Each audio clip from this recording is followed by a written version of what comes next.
all the stuff that's going on. Hi guys, how you doing? It's good to see you. So it is very good to be with you here. I also forgot something. I forgot the power cord to my computer, but fortunately this sermon is not on a computer, and so we don't have that worry that we had this morning. Today our sermon is titled Family. Today is, as you know, the day that Jesus would have rested in the tomb if we had been there 2,000 years ago, or give or take a few years. He would have been crucified yesterday. Today he would have rested in the tomb. Tomorrow morning early, he would have risen from the dead. Praise God. And as I was thinking about what kind of a sermon do I present when I'm looking at Pathfinder Sabbath and I'm looking at Easter weekend, Resurrection weekend, what type of a sermon could I do? And I determined that I really couldn't do a sermon. And so this is not necessarily aimed in that direction.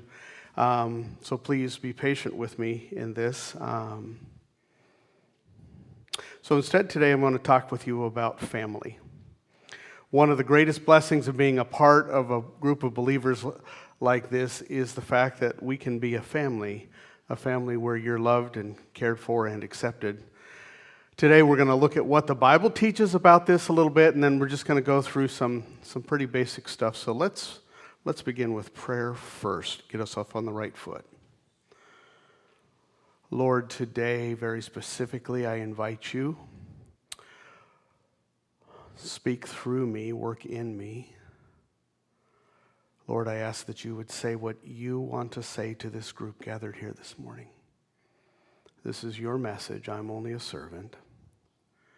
May this message touch our hearts. May we love you more and understand more clearly your plans for us because of this time spent together. In Jesus' name, amen.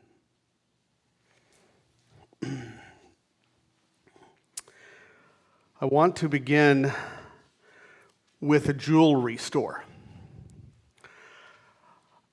This is quite a number of years ago. I had a watch that had been given me as a gift. At one point in time in our lives, we had a foreign exchange student living with us in our home. And when she graduated from high school, she brought us each a gift from Japan, where she had, where her family was. She gave us these little matching gold watches. Well, I'm not a big gold watch type person. I don't have a thing against those who are. It's just not, among other things, it's not the right color for my skin. I do much better with things that are silver, right? Because of the color of my skin. But I would wear the watch occasionally. It was a nice looking, pretty watch. And the day came, though, when, as watches do, it needed a new battery. And I took my watch to Walmart, where I'm used to shopping. And this is not a shopping commercial for Walmart, so don't take it that way, right? Shop wherever you want to. But I took it to the local, big box retailer, and I said, I'd like to put a new battery in this there at the little jewelry counter. And they looked at it and pried on it a little bit and fiddled around with it, and they said, no, we can't do this. It's too nice of a watch, and we're afraid we would damage the watch if we were to try to do this. You really need to take it to a jeweler. So I went to a place that I was much less experienced at. I went to a jewelry store, right? I knew where there was one near my work. This happened during the workday, and my work, I was blessed to be of the fact that my work was very dress casual because we didn't meet customers typically. If the day occasionally came where we would have customers in, we would dress up for that day. But typically, we were allowed to wear shorts and T-shirts and stuff. And so here I am, and I'm in T-shirts, shorts, and flip-flops or sandals. And I'm walking into this jewelry store. Well, the first thing I noticed when I walked in the door, I was underdressed. I didn't realize that in some retail establishments, people dress accordingly, right? So the first thing I noticed is that I was underdressed because all the men in the room had a tie on. Most of them had a jacket on, right? All the women in the room were wearing dresses, and there was quite a few people in the room, customers and employees. And I could understand that the store would have, a dress code for the employees, but I thought, my goodness, these people are dressed up like they're going out for dinner or doing something like that. And what happened then is they gave me this look. You're probably familiar with this look. There's all the customers in the store, and I come walking in, and I'm not wearing the right-looking clothes. And I get this look, and that look is like, right? And they go back to doing what they're doing. And pretty soon they're looking over it, but they're always looking out at the corner of their eye at me. And I stood there and I waited, and I stood there and I waited, and they dealt with this person and this person and this person and this person. Pretty soon it was empty. And with each of these people, they had stepped right up and said, "How can we help you today? What can we do for you?" Right? And pretty soon the entire store was empty besides the employees and Keith. And all I got was the looks out of the corner of the eye, like I was, in there to rob the store or something because I'm in shorts, right? And so I said, finally I said, "Hey, could you help me?" Someone finally stepped up reluctantly. You could tell they were inconvenienced by this. I clearly was not going to make them any commission, and I said, "I need a watch or a battery in this watch." And they fixed it for me. Got it running. I'm thankful for it. Still have the watch. I haven't put a battery in it now for a long time. It needs one. So now let me tell you about a junkyard. You think, okay, well, some people are just really uppity and snooty, right? So one day I was coming home from a meeting, and it was a meeting where I needed to be dressed up. I was wearing a suit and tie, with the full jacket and everything, fully dressed up. And I came home from this meeting. As I was driving by, I drove by a junkyard. This was a Friday. And I became quickly aware, I'm like, oh yeah, I wanted to pick up a part for my car so that I can fix it on Sunday because I had a car that wasn't running. And so I pulled into the junkyard real quick, but I'm dressed in a suit and tie, right? So I took off my jacket, I loosened my tie, I rolled up my sleeves, and I went walking in thinking, well, they're going to help me. But no, they didn't. I got the exact same response that I'd gotten in the jewelry store, right? They looked at this person and dealt with them, and this person and this person and this person and the people that came in after me. They ended up dealing with everybody until it's just me and the employees standing there. And finally I'm like, "Would you be willing to help me?" And they're like, "Oh, well, sure. We didn't know you were a customer. We thought maybe you were here to see the boss. We thought maybe you were here to see the owner of the company because, most of our customers don't come in dressed like that."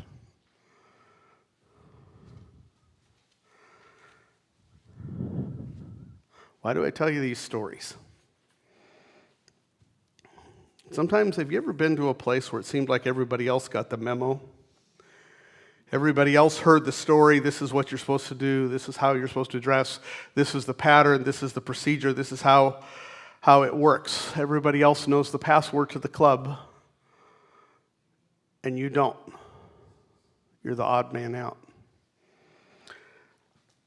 Can people feel that way in a church? It's actually pretty common for people to feel that way in a church. Think about this. Think about how we do church. And I'm not criticizing how we do church. I'm just asking you to think about it, right? We sing largely week in and week out the same songs. I love "You Are My Hiding Place." Don't get me wrong. I'm not criticizing that, okay? We sing the same songs. We sit down. We stand up all at the same time. Everybody in the room knows when it's time to sit down, when it's time to stand up, when it's time to do this, when it's time to do that. The words of that song, we all know those things. Who doesn't know those things? Well, our visitors, they don't know those things. Especially if they've not been to an Adventist church before. So let's just imagine it's a Sabbath morning. Someone has been reading their Bible, and they have run across some of these texts, and like many of you, they've started to get to the place where they have a hard time turning away from the text that says, "Remember the Sabbath day to keep it holy." And they start, spending a little more time and looking at it, and they can't find anywhere in their Bible that references that they're supposed to keep Sunday holy. Did I just lose you? Yeah, lost you. So they can't seem to find anywhere that says to keep Sunday holy.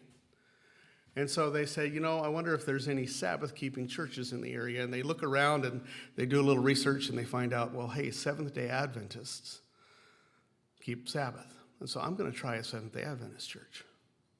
And they walk in here and everybody's doing the thing. Stand up, sit down, sing the song, do this, do that, do that.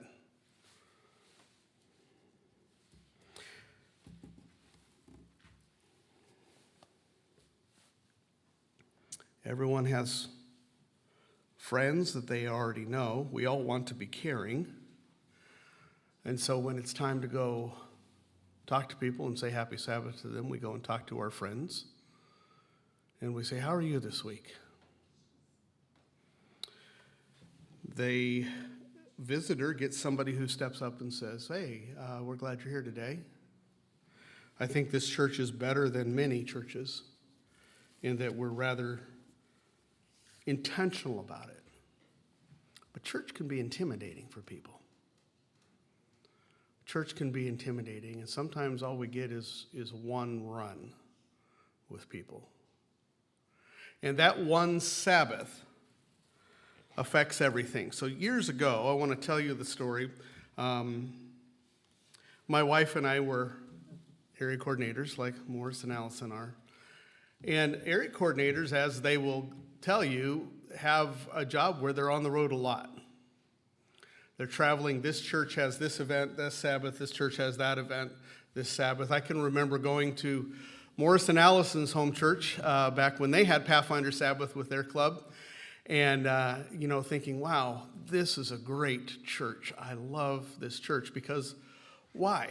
Well, you know what? We came in on Sabbath morning, and immediately the Pathfinders and the staff, they greeted us. They knew us by name.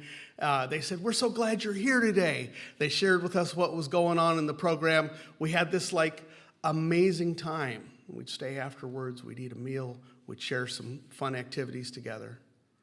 And as my wife and I were driving home, oftentimes the discussion would be, if I lived in the Muncie area, that's the church that I would go to, right? And then sometimes you go to other churches, and I won't name names. One time we went to a church that didn't have a Pathfinder club, and I'm not saying, please don't get me wrong, I'm not saying Pathfinder clubs is what makes a church. I think they are, but that's not the gospel, okay? I think that Pathfinder clubs are incredibly important to churches. So we went to a church that didn't have a Pathfinder club. We went with a specific reason to see, are there kids in this church? Would there be people who would like to get a Pathfinder club started in the church? And my wife and I dressed up. We dressed nice. I actually had a jacket and a tie on. My wife was wearing a dress, and we were all dressed nice, and we showed up in time for Sabbath school. And the greeters were in conversation when we came. There was 2 greeters working there in the foyer. They were in conversation with each other about some important topic. And they pulled open the doors as we walked in, and we walked into the foyer. Neither one of them said hi to us. We stood in the foyer there for a little bit. Finally, one of them said, oh, guess you want to sign in, and he pulled a pen out of his pocket, handed it to us, and pointed to the guest register, said, put your name there. All right, so we put our name there. And then one of them walked over to the door. I can't walk around, sorry, it's a pattern. One of them walked over to the door and pulled the door open to the sanctuary and said, in there. Okay, so we walked into Sabbath school. There was a total of 3 people in the room when we walked into Sabbath school. Tom, I think you probably recognize that pattern, right?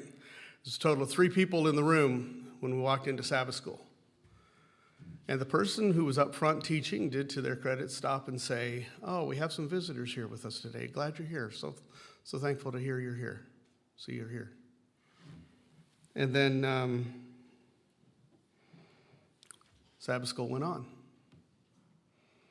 And we went all the way through Sabbath school. More and more people filtered in as we got closer to church time. Eventually, it was time for the break between. My wife stayed in the pew, and I went out to the foyer to see if I could meet anybody, talk to anybody. Everybody talked to each other. Nobody came and talked to my wife or I. We got started with church. And during the announcement time at church, the discussion began to say, well, I've got some friends who I've invited to come to church. I think they're going to come next Sabbath. And someone said, well, as good as next Sabbath because it's a high Sabbath when the pastor's here.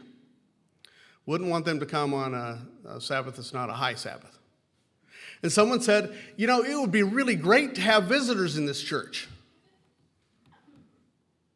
And Shelley and I were sitting there, and people were looking at us, and yet nobody was talking to us. And the service went on, and eventually service wrapped up. Everyone filed out. Shelley and I walked out with everybody, stood in the lobby. One older gentleman stepped up, shook my hand, and said, "Happy Sabbath." And that was the entirety of the greeting that we received at that church. You could smell a meal cooking off in one of the side rooms. And slowly, one by one, every person that was a member of the church filtered out, walked around us, and walked back into the area where they were having potluck. Nobody said, "Hey, we're glad you're here today." Nobody said, "Hey, we're having a meal." Nobody said, "Hey, what's your name?" Nobody said, "Would you like to come back next Sabbath?" Guess what our answer would have been? Well, no, I wouldn't like to come back next Sabbath. Why? Because it was apparent they didn't want us there.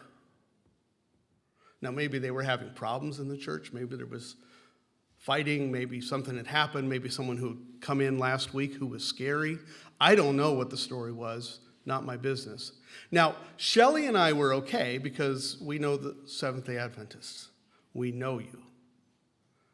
We know Seventh-day Adventists worldwide, and we know that on almost any Sabbath, you can walk into any church all over the world, and almost every church, you will be at least somewhat welcomed once you're identified as a Seventh-day Adventist. That's the catch right there, right? Well, what happens if you're just the person in off the street?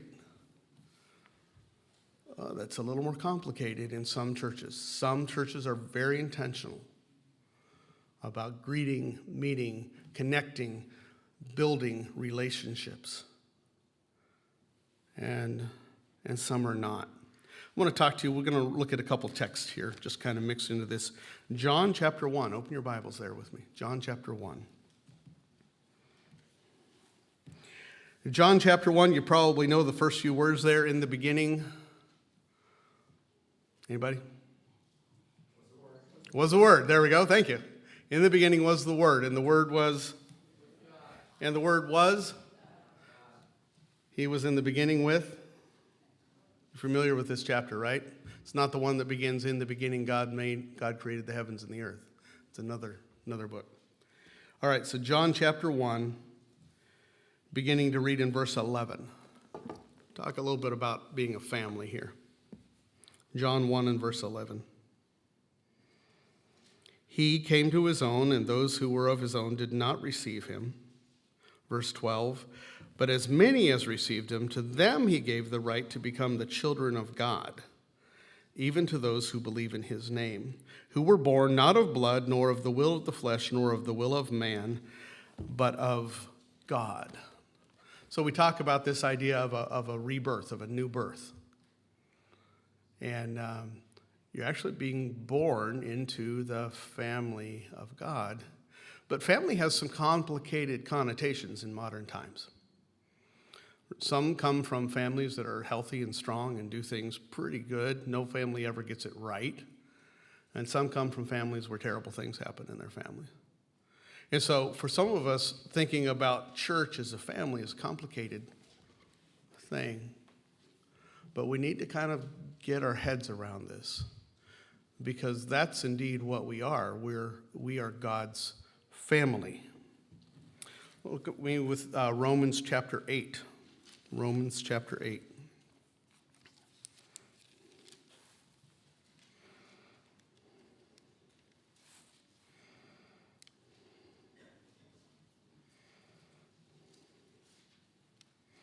Romans chapter 8 and verse 14. Romans 8, verse 14.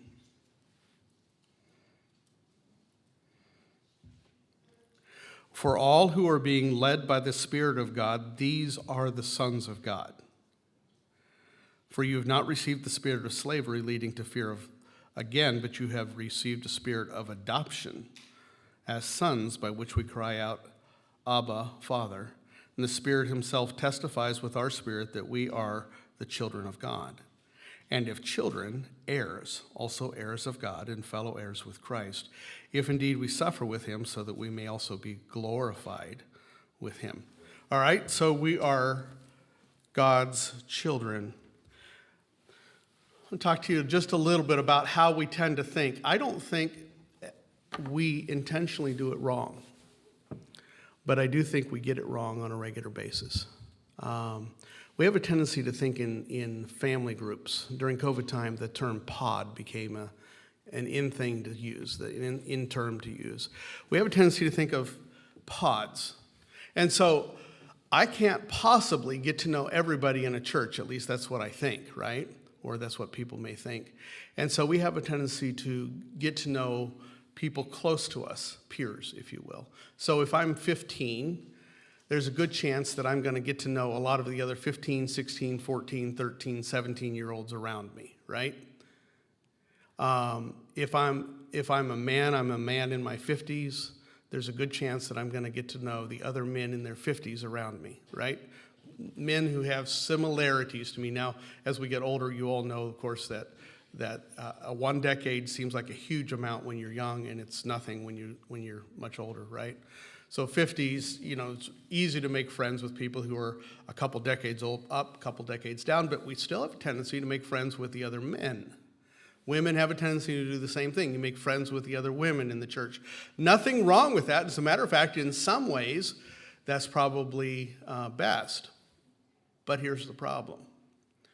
Because we have a tendency to think of in pods, in terms of family groups, we have a tendency to only really know often one person, maybe two persons in that group, right? We don't necessarily know, we know about them, right? And sometimes, I'm just going to use some examples. I know Marlene, right? And so Marlene, I'm sorry I'm picking on you right now. So I know Marlene, and so it's very easy for me to come to Marlene and say, how are Alex and Junior doing? Well, that's great. Marlene can tell you a little bit about Alex and Junior, right? It would be even cooler if I were to actually go and talk to Alex and Junior and say, hey, how are you doing? Right? Get to know their name, get to begin to connect with them, build a relationship with them instead of building a relationship with their mom who can tell me about them. Do you understand what I'm saying? It's a pattern that happens, and it happens in most churches. This becomes really apparent, for instance, when someone goes into the hospital, right? Skip, I'm going to pick on you for just a minute, okay? All right? So Skip was having some problems with his hearing aids. He was sick earlier this winter, right? It changed his hearing, and he needed some new hearing aids. He went through a period of time where he couldn't hear what was going on, right? And so he begins to have a hard time. Coming to church is complicated because he can't tell what you're saying. He's having some struggles. He can't tell what the pastor's saying. He can't follow along. And so he's not here as often. So what happens? People begin to say to Diana, how is Skip doing? Right? Great, that's nice. Fine, ask how Skip is doing. But let me give you a hint. Go and talk to Skip. He'd love to talk to you. You know what I mean? He'd love to have you have that personal connection with him rather than just have you ask Diana how he's doing. Someone goes in the hospital. We have this tendency to reach out to their family members and say, how is so-and-so doing in the hospital? If they're conscious, call them, right? Reach out to them. Now, I'm not going to suggest you just drop by the hospital because sometimes for people in the hospital that can be complicated. Call them, talk to them on the phone. Hospital rooms nowadays have phones in them. Most people have cell phones, and they even take them to the hospital. That same phone number that worked when they were well works when they're in the hospital too. And so we have this tendency to do this type of pattern, and it's all of us. It's not you, it's not me, it's humanity. It's what we do. We have a tendency to talk to the person who's right in front of us, the person we see on a day-to-day basis, either because of our peer group, because of the fact that they're the one who's made it to church that day, right? Someone's discouraged, someone's backslidden, but their cousin is still coming to church. And so we end up saying to their cousin over and over and over again, why is your cousin not in church? You know what? Reach out to the person who's not in church. Talk to them. See what's going on in their life. Build a relationship with them. Make them seem important to you. All right, so let's keep moving. Matthew 12. You know this one, Matthew chapter 12.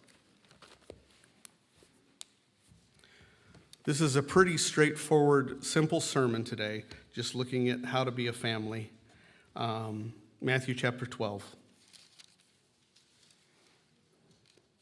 Matthew 12 and verse 46. This is one we're familiar with. Maybe you've struggled with this one a little bit. We're not going to go into theological aspects of this. Just kind of understand the basics of it. Matthew 12, verse 46. While he, Jesus, was still speaking to the crowds, behold, his mother and brothers were standing outside seeking to speak to him. And someone said to him, behold, your mother and your brothers are standing outside seeking to speak to you. But Jesus answered the one who was telling him and said, who is my mother and who are my brothers? And stretching out his hands towards his disciples, he said, behold my mother and my brothers. For whoever does the will of my Father who is in heaven, he is my brother and my sister and my mother. Now, Jesus is not being negative on his family. I'm certain Jesus, being who he is, he took some time afterwards to spend a little bit of time with his family.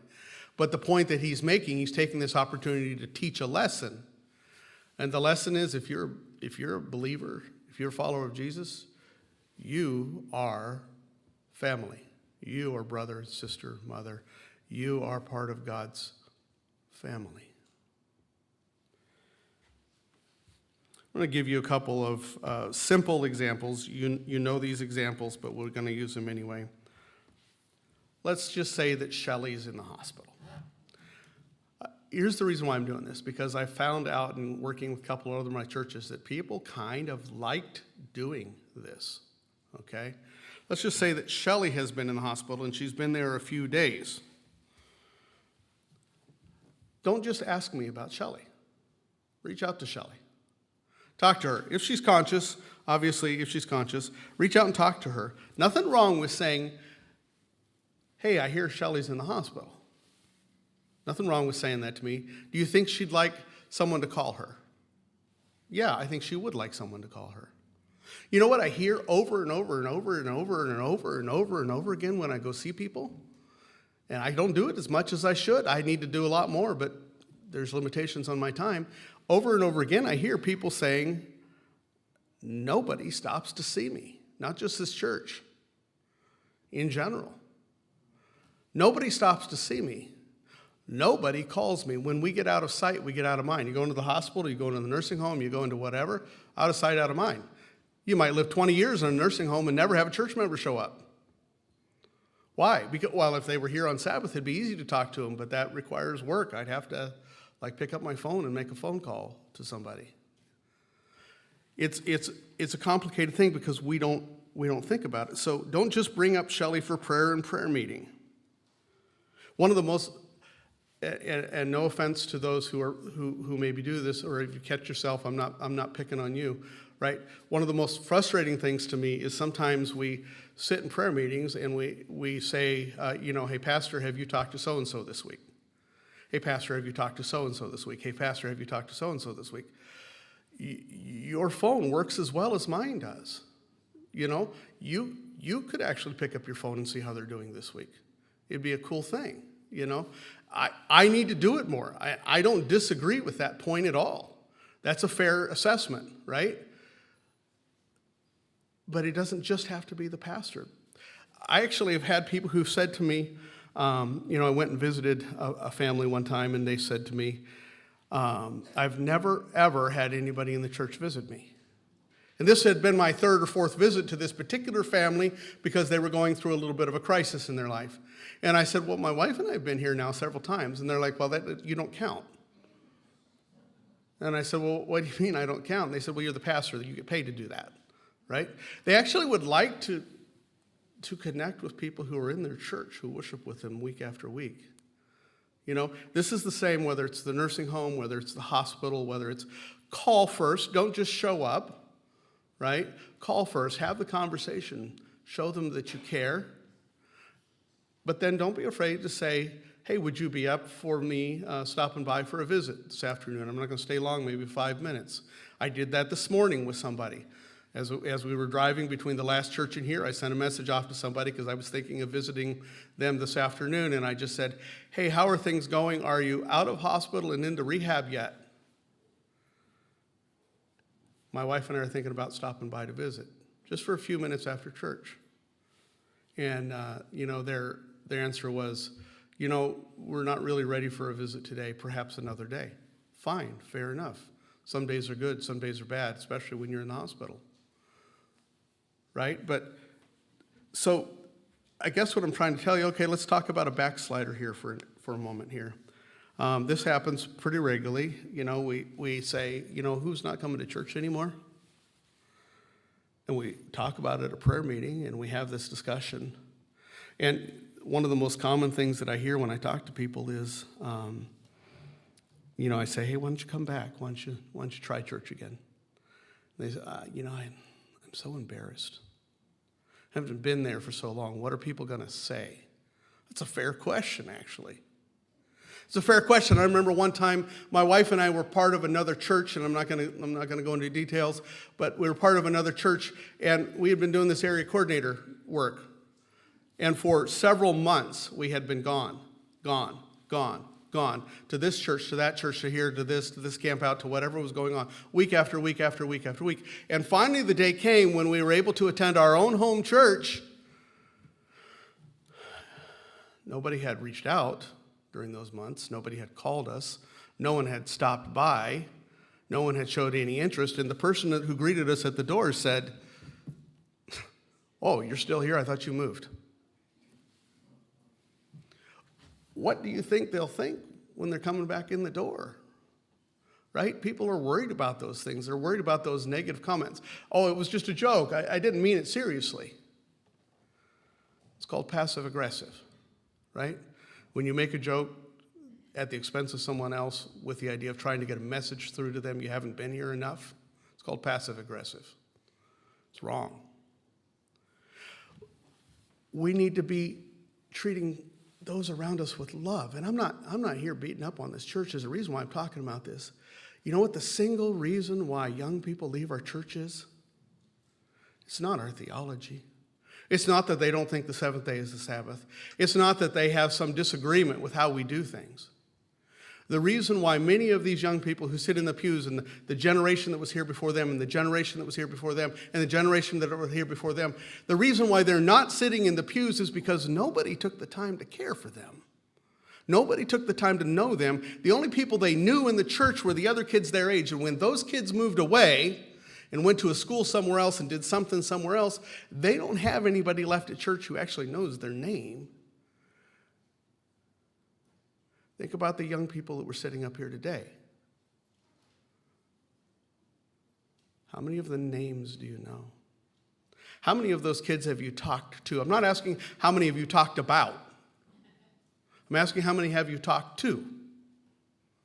Have you built a relationship with any of them? If you don't, they won't be here in a few years.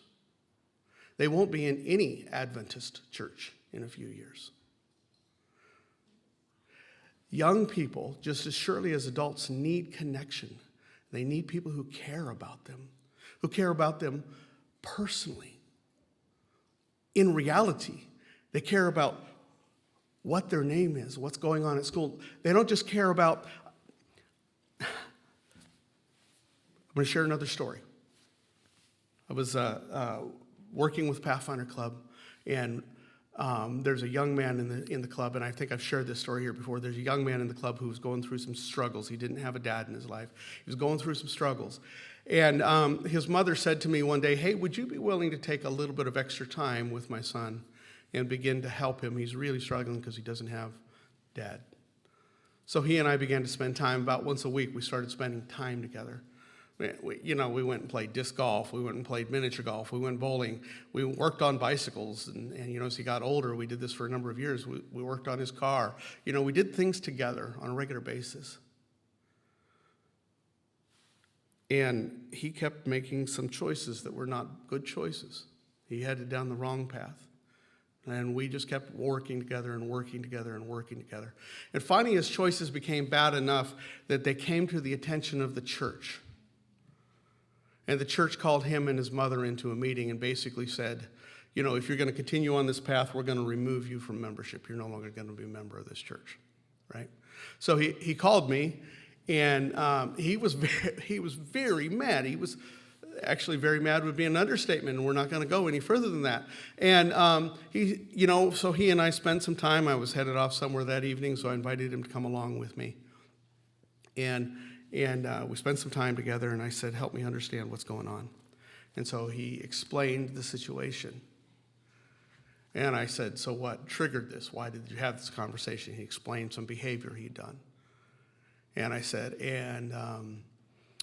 so you acted a certain way that you know is wrong, and the church responded in a certain way because of your actions.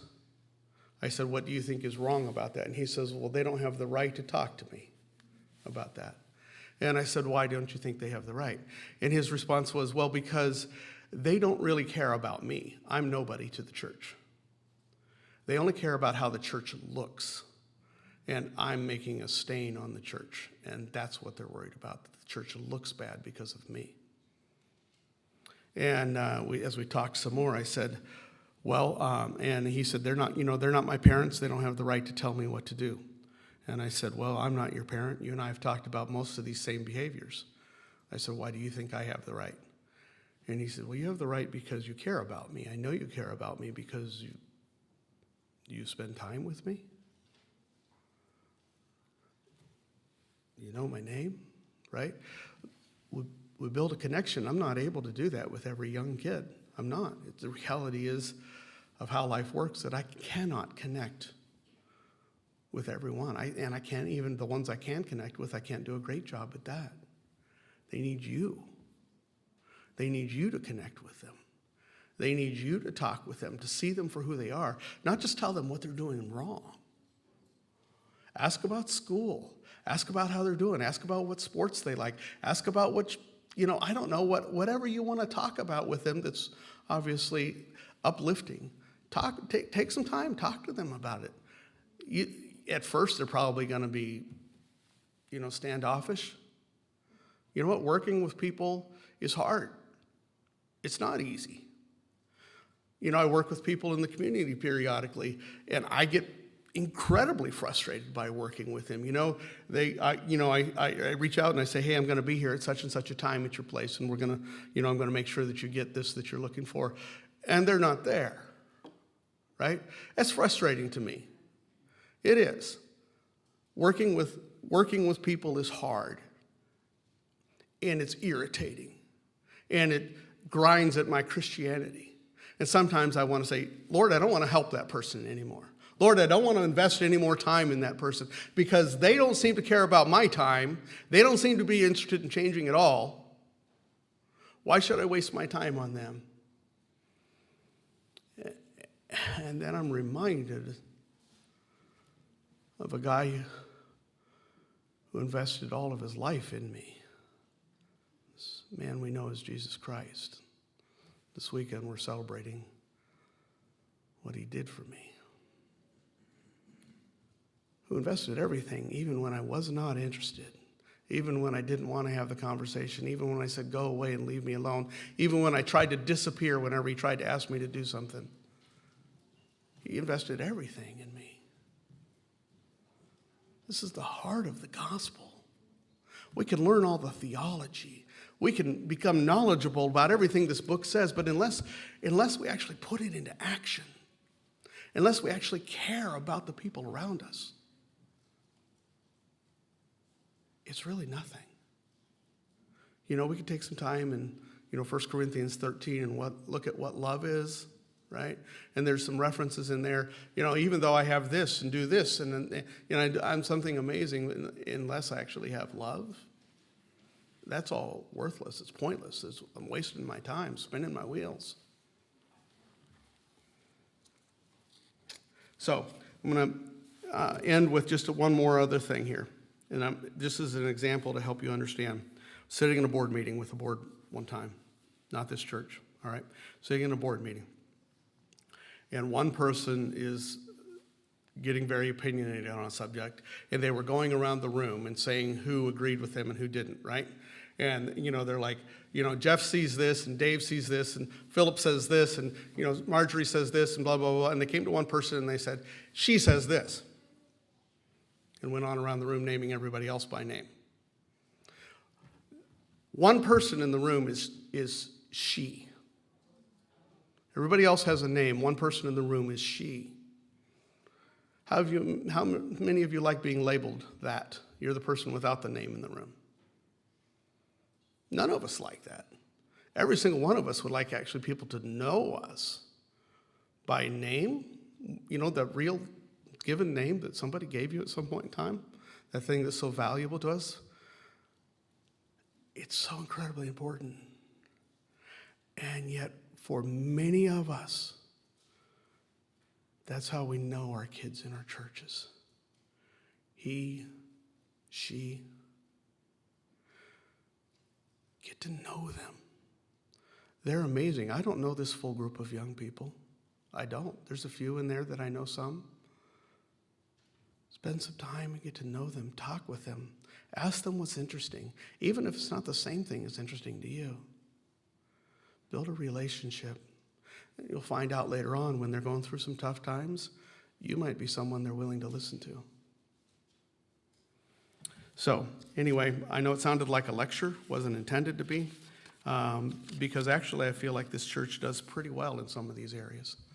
The visitor that walks in the door, the person who's not somebody you know, readily take the time, be intentional about that. Make the intentional choice that says, I don't know that person. Now, if we were a little shorter on time today, if we weren't pushing up towards 1 o'clock right now, I would actually break out a little bit, and I'd ask you to find one person in this room that you don't know or you don't know well. And then we'd do a little exercise where you'd spend a little bit of time just, what's your name? Where are you from? You do a couple of basic things like that. You'd be amazed. It's really not hard. It's actually pretty simple to get to know somebody. And it's the basics of showing love. Our closing hymn, More Love to Thee, 458.